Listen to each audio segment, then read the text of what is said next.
Maupay nga aga, nga hapon at gabi sa iyong nga tanan. Good evening, good morning, and good evening. Ayan po guys, pa-flex ko lang po pala sa inyo ang aming delivery.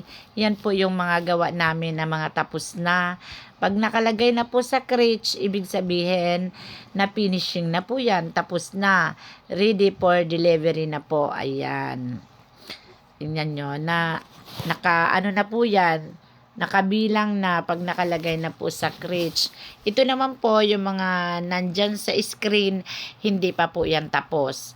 Ayan. Ito po yung mga nakatayo na to, na mga cone. Yari na po yan, tapos na po yan.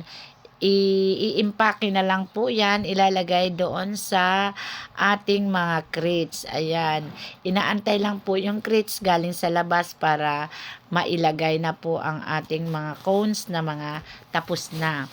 Ayan po ang kasabay naming mga production, mga balls. Pero marami po talaga ang cone kaysa sa bola. Ayan. Yan lang naman guys ang aming trabaho. Yari lang po yan ng kamay, kaya hindi po perfecto. Kasi makina nga po nagkakamali, ikamay pa po kaya yan po. Siyempre minsan may reject na bumabalik. Hindi po talaga yan ma-perfect. Kasi gawa lang po yan ng kamay. Ayan po guys, naghahakot na ang aming mga kasama dito sa shop. Ayan, may kasama pong bola ulit ang aming mga delivers ngayon kasi sayang naman po ang pick up kung kunti lang ang ikakarga mo. Ayan, ayan po ang aming location, nasa looban po kami. Yan po yung mga bola ay susunod na po yan pag finishing. Kasi niraras na po yan, lahat ng mga gawa namin ay rush na po. Ayan. Ayan guys, ang aming trabaho po ay hindi naman kamahalan. Mura lang po yan. Kaya lang, yan po ang trabaho lang namin. Kaya tiyaga-tiyaga lang po talaga. Tiyaga lang para makakain sa araw-araw at makaupa ng bahay.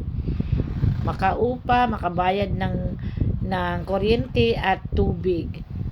Yun lang po. Yan lang naman po ang ating purpose para may panggastos, pangkain, makatawid lang po sa pang-araw-araw na gastusin.